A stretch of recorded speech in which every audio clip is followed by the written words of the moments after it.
సందేహం లేదు. దానికి ఎగ్జాంపుల్ చెప్తాను నేను ఇప్పుడు. భానుప్రకాష్ రెడ్డి గారు ఆవిడ అన్నదైనా నా డిబేట్ యొక్క సెంట్రల్ ఐడియా అయినా ఏంటంటే, ఇప్పుడు ఈ ప్రభుత్వం వచ్చినాక చాలామంది మీద కేసులు పెడుతున్నారు. అందులో కొంతమందిని అరెస్ట్ చేశారు, కొంతమంది జైల్లో ఉన్నారు, కొంతమంది తప్పించుకున్నారు, కొంతమంది ఎక్కడికో పోయారు, కొంతమంది విదేశాలకు పోయారు, కొంతమంది హాస్పిటల్ అంటున్నారు, కొంతమంది చేయి ఇరిగింది అంటున్నారు, కొంతమంది కాలు ఇరిగింది అంటున్నారు, ఏదో చెప్తున్నారు మొత్తం మీద. కానీ ఏ ఒక్కటి కూడా జగన్మోహన్ రెడ్డి దాకా వెళ్ళాల, ఏ ఒక్కటి కూడా జగన్మోహన్ రెడ్డి దాకా వెళ్ళలేదు. అటు పాత ఈడీ కేసులు, సిబిఐ కేసులు కుప్పలు ఉన్నాయి, అవి కదలట్లేదు. గడిచిన 5 ఏళ్లలో ఇన్ని జరిగినాయని మీరే చెప్తున్నారు. ఎస్కోబార్, ఆవిడ బాగా గుర్తు చేశారు, ఎస్కోబార్ అనే పేరు పెట్టారు, అంతర్జాతీయ డ్రగ్ స్మగ్లర్ పేరు పెట్టారు. అంత పేరు పెట్టినప్పుడు మరి ఆ రేంజ్లో ఎస్టాబ్లిష్ చేయాలి కదా, పేర్లు పెట్టి ఇది చేస్తే కాదు కదా. సో ఏ ఒక్కటి జగన్మోహన్ రెడ్డి దగ్గరికి వెళ్ళినప్పుడు ఇలాంటి అరాచక పార్టీ ప్రజలలో ఉండకూడదు, సమాజానికి మంచిది కాదు అని నమ్మినప్పుడు అది జరగకుండా ఇది ఎలా జరుగుతుంది అనేది పాయింట్. భానుగారు, ఒకటి వెంకటకృష్ణ, ప్రభుత్వం మారినంత వెంటనే ఇలా ఒక్కొక్కరిని అరెస్ట్ చేస్తూ వాళ్ళని తీసుకుపోయి లోపలేస్తే రాష్ట్రంలో శాంతి భద్రతలు దెబ్బతింటాయి. ఒక్కొక్కరిని అరెస్ట్ చేయట్లేదు. ఒకటి చెప్తున్నా, మీ ప్రభుత్వం ఇంక ఉండేది 4 సంవత్సరాలే, 4 కూడా నిండా లేదు. లాస్ట్ 6 months తీసేయండి. మా కన్సర్న్ చెప్తున్నా. ఎందుకంటే పొరపాటున రాష్ట్రంలో శాంతి భద్రతలు కానీ జగన్మోహన్ రెడ్డి టైంలో మారిగా 2019 నుంచి 24 వరకు జరిగినట్టు అన్సర్టనిటీ గానీ వచ్చిందంటే పెట్టుబడులు రావన రాష్ట్రంలో. ఇప్పుడు మా కూటమి ప్రయత్నం అంతా ఆంధ్రప్రదేశ్ ని వికసిత ఆంధ్రప్రదేశ్ గా ముందుకు తీసుకుపోవాలి, పెట్టుబడులు తీసుకురావాలి, ఆంధ్రప్రదేశ్ ని ఎంతవరకు నాశనం చేయాలో, ఆంధ్రప్రదేశ్ ని ఎంతవరకు అప్పులుగా ఊబిలో నెట్టాలో అంతవరకు నెట్టేశాడు జగన్మోహన్ రెడ్డి.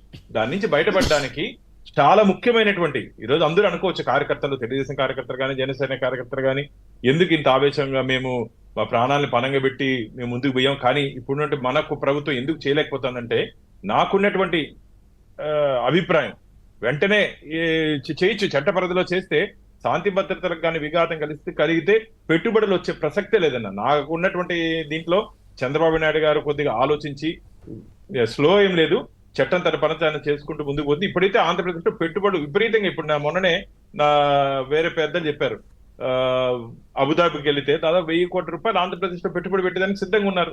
అలాగే డేటా సెంటర్ నాకు రాయలసీమ నుంచి కాబట్టి నేను చెప్పా, మాకు తిరుపతిలో పెట్టిస్తే దాదాపు 2000 మందికి ఉద్యోగ ఉపాధి అవకాశాలు వస్తుందని. కాబట్టి పెట్టుబడులు ఇప్పుడు వస్తున్నాయి కాబట్టి అన్సర్టనిటీ ఆంధ్రప్రదేశ్ ఉండకూడదని చెప్పి ఒక ఆలోచనతో, ఒక మంచి ఆలోచనతో ఆంధ్రప్రదేశ్ రాష్ట్ర అభివృద్ధి కోసం, ఆంధ్రప్రదేశ్ రాష్ట్ర ప్రజల సంక్షేమం కోసం ఆలోచిస్తున్నట్టు ప్రభుత్వం మా కూటమి. కాబట్టి ఇప్పుడు ఆట, అందుకని చెప్పాను కదా, కేల్ కథం కాదన్నా, కేల్ ఇప్పుడు మొదలైంది. ఇప్పుడు ఒక్కొక్కరికి జాతకం బయటపడుతుంది, దాచుకునింది విత్ రికార్డ్. మేము మళ్ళీ చెప్తున్నా, విత్ రికార్డ్. మేము ఎక్కడ ట్యాంపర్ చేయము, కక్ష సాధింపు ధోరణిలో మేము పనిచేయము.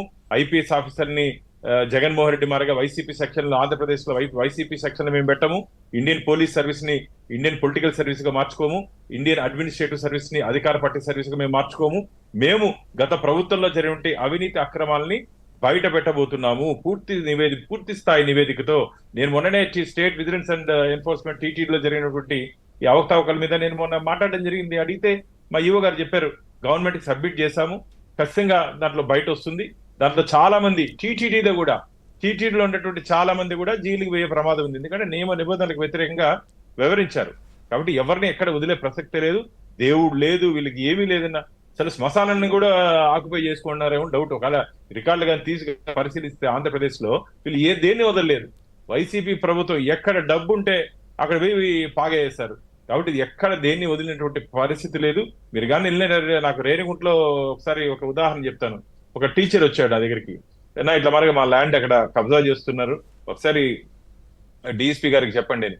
నేను డిఎస్పీ గారికి ఫోన్ చేసి, మరి పలానా వ్యక్తి వస్తాడు, ఒకసారి న్యాయం చేయండి, ఆయన పేరుతో రిజిస్టర్ భూమి, దాన్ని ఆక్యుపై చేసుకుంటున్నారంటే సరే పంపించండి మాట్లాడతా అని చెప్పి, మళ్ళీ ఈయన పోయిన తర్వాత మీరు అక్కడ ఉన్న స్థానిక శాసనసభ్యుడితో మాట్లాడమన్నాడంట.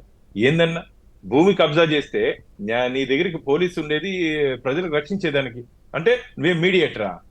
అంటే నువ్వు ఏం చేస్తాను? చట్టం తన పని తాను చేయాలి, ప్రజలకు రక్షణ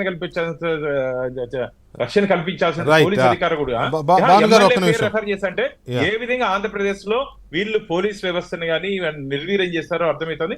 కాబట్టి జగన్మోహన్ రెడ్డి గారికి రాబో రోజుల్లో ఖచ్చితంగా ఆయన చుట్టూ ఉన్నటువంటి ఈ ఉత్సవ విగ్రహాలు మీరు అన్నారు జగన్మోహన్ రెడ్డి తాకలేదు ఇంతవరకు. ఈ ప్రకంపనలో ఇక్కడ మొదలైతే అక్కడ ఏ విధంగా భూకంపం వస్తే కూలిపోతుందో మొత్తం ఆడ కూలిపోద్దన్న.